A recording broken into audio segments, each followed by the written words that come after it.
हाय, good afternoon. सास, बहू और सेंसेक्स में आप सबका स्वागत है। आज हम लोग की मदद करने के लिए sharmilajoshi.com की शर्मिला जोशी आपको आपकी स्क्रीन पे नजर आएंगी। Sharmila ma'am, hi, good afternoon. Thank you so much जुड़ने के लिए। बस बातचीत की शुरुआत कर रहा हूं। आपकी स्क्रीन पे पहले toll free number, WhatsApp number, Twitter ID आएगा। रीच आउट करिए। कोशिश होगी इस प्लेटफॉर्म पे आने वाले सेशंस में ही इसी हफ्ते कोशिश करूंगा कि आप लोग की क्वेरीज ले लें। आज तो खैर ट्यूसडे ही है, तो हमारे पास 3 दिन और हैं। रीच आउट करिएगा, आपकी क्वेरीज भेजिएगा। और अगर ट्विटर से भेज रहे हैं, अगर किसी और के अकाउंट से भेज रहे हैं, तो अपना नाम मेंशन करिएगा, ताकि मुझे पता रहे किसी महिला ने वो क्वेरी रेज करी है। और आप में से कई लोग रिवर्ट करने के बाद फिर से फॉलो अप नहीं दे रहे हैं, क्योंकि मेरी टीम फिर आप लोग के साथ कांटेक्ट करती है, फिर आपको यहाँ पे शेड्यूल करा जाता है आप लोग का। तो प्लीज़ जब टीम रीच आउट करे तो प्लीज़ रिवर्ट करिए उस पर कोशिश होगी कि शर्मिला मैम जैसे तमाम देश के जाने माने एक्सपर्ट्स हम लोग की मदद करें। मार्केट स्क्रीन्स पर वीक है।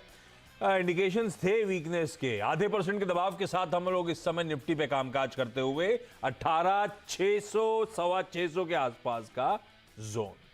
अब हुआ क्या था कि ओवरनाइट क्यूज बिगड़ गए थे। यूएस में थोड़ा सा फेड के 14 दिसंबर के एक्शन को लेकर क्वेश्चन मार्क लग गया है, क्योंकि 2 बैक टू बैक इकोनॉमिक आंकड़े गड़बड़ा गए मतलब काफी मजबूत आ गए।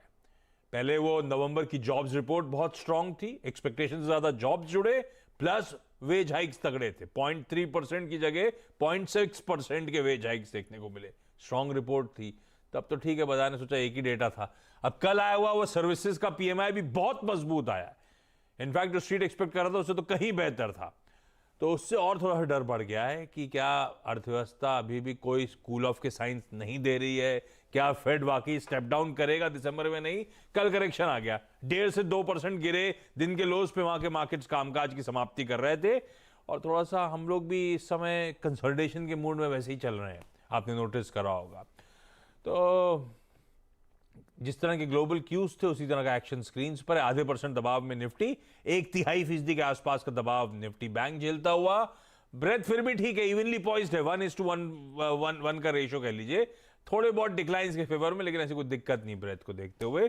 तो ब्रॉडर मार्केट्स ठीक ठाक आउट परफॉर्मेंस के बाद आज कंसोलिडेट कर रहे हैं। हाँ, बेंचमार्क्स थोड़ी सी वीकनेस के साथ कामकाज कर रहे हैं। सिर्फ ग्लोबल नहीं है, हमारे लिए थोड़ा सा क्या है, डोमेस्टिक क्यूज इंपॉर्टेंट हो जाते हैं अब से।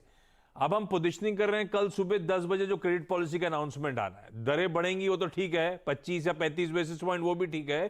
पर क्या कुछ इंडिकेशंस आएंगे हम टर्मिनल रेट की तरफ बढ़ रहे हैं या नहीं, और क्या एक्शंस हो सकते हैं उसको लेकर अभी भी क्वेश्चन मार्क। प्लस कल एमसीडी इलेक्शन का आउटकम, दिल्ली के म्युनिसिपल कॉर्पोरेशन का। दिल्ली का तो ठीक है, स्टॉक इंपैक्टिंग नहीं होगा, लेकिन उसके बाद परसों जब हम वीकली एक्सपायरी की तैयारी करेंगे, गुजरात और हिमाचल का फाइनल आउटकम सामने आएगा। तो ये इवेंट से पहले थोड़ा सा हम वीक ग्लोबल की उसके बीच में सर्क करते हुए भारतीय बाजार। चलिए सवाल जवाब के सिलसिले की शुरुआत कर देता हूं। हमें आज चेन्नई जाना है, हमें हैदराबाद जाना है, और साथ साथ पुणे की क्वेरी सॉल्व करनी है। चेन्नई से कल्याणी साहू जी आपको आपकी स्क्रीन पर नजर आएंगी। कल्याणी मैम, हाय, गुड आफ्टरनून। कल्याणी मैम, पहली क्वेरी कौन सी? सर मेरे पास बीएससी के 30 शेयर हैं। हम्म 578 में लिया था। हम्म तो उसको कब तक होल्ड कर सकती हूँ, और वो फंडामेंटली स्ट्रॉन्ग स्टॉक है, लेकिन लाइक लॉन्ग टर्म के लिए कैसा है? तो फंडामेंटली स्ट्रांग है तो फिर लॉन्ग टर्म के लिए अच्छा ही होगा, फिर क्या प्रॉब्लम? Okay sir. नहीं और नहीं, मैं ऐसे कह रहा हूं, आप ही के क्वेश्चन से आंसर ढूंढ रहा था। लेकिन बीएससी लिमिटेड, इसका मतलब है आपने लॉन्ग टर्म के लिए ले रखा है मैम, है ना? हाँ आपने इसके फंडामेंटल स्टडी करे खुद? हाँ। ठीक बात। शर्मिला मैम, पढ़ाई करी, अच्छा लगा, फंडामेंटली स्ट्रांग है, पर आपके कन्विक्शन की भी जरूरत है, ताकि हम अपने कॉल पे भरोसा और जता सकें। बीएससी लिमिटेड जिस भाव पे चला उसी भाव पे एक्यूमुलेट किया है मैंने। सही लेवल्स हैं और सही स्टॉक है लॉन्ग टर्म के लिए? मेरे हिसाब से अगर हम दोनों एक्सचेंजेस देखें जो आज जिस पर इक्विटी की ट्रेडिंग होती है, एनएससी और बीएससी, तो वेरी ऑनेस्टली एनएससी का वॉल्यूम सबसे ज्यादा है आज की तारीख में। लेकिन एनएससी लिस्टेड नहीं है, तो कभी उनका लिस्टिंग की बात होगी तब आप उसके बारे में भी सोच सकते हैं।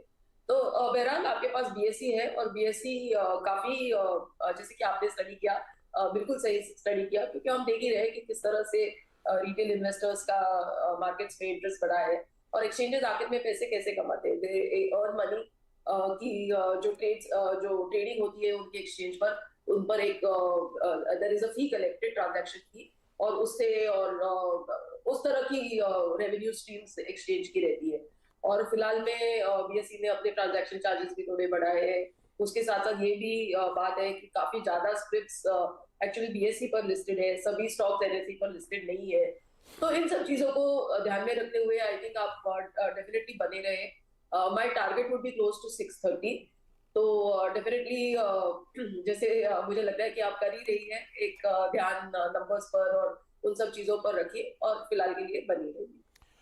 बिल्कुल ठीक है, आपकी स्टडीज ठीक है मैम। फिलहाल के लिए होल्ड का ही कॉल है, बीएसई लिमिटेड रख लीजिए अपने पोर्टफोलियो में। लौटता हूं अगली क्वेरीज के लिए। हैदराबाद से अनीता बेनीवाल जी स्क्रीन पे। Anita ma'am hi, good afternoon. नमस्ते सर। नमस्ते मैम। अनीता मैम, पहली और सबसे इंपॉर्टेंट क्वेरी कौन सी है, उससे शुरू करते हैं। सर मैंने आईआरएफसी के 700 शेयर्स लिए थे सर, हाँ, और 2 साल से उनको होल्ड किया था। अभी वो काफी बढ़ गया है, तो मुझे जानना है कि मैं या प्रॉफिट बुक करूं या फिर कंटिन्यू करूं। इसको मैंने लॉन्ग टर्म के लिए लिया था सर। लॉन्ग टर्म लिया था, लेकिन शर्मिला मैम ऑलरेडी 2 साल हो गए। मेरी 24 की बाइंग थी, फाइनली वो भाव दिखा। आजकल रेलवे स्टॉक गजब करे हुए हैं, तो मैं 8-9 रुपए अच्छे खासे मुनाफे पे आ गई हूं। इन लेवल्स पे मुनाफा बुक कर लूं या बने रहूं, और गुंजाइश है तेजी की, क्या करना चाहिए? मेरे हिसाब से आपको बने रहना चाहिए। मुझे लगता है कि सीएनबीसी आवाज का ये रिसर्च था जिसने ये इस चीज को हाईलाइट किया कि ये एक ऐसा पीएसयू है जिसके कोई एनपीए नहीं है, कोई इनकम टैक्स नहीं है, और 4 या 5% डिविडेंड यील्ड पे ट्रेड करता है। सो मुझे लगता है कि आपने 2 साल पहले बहुत जल्दी अच्छा स्टॉक पकड़ लिया। यही है कि जैसे कि आशीष अभी जिक्र कर रहे थे कि पूरे रेलवे स्टॉक्स में एक तरह का मोमेंटम है, और उस वजह से ही हमने देखा है कि आरएफसी में इस तरह की बढ़त आई।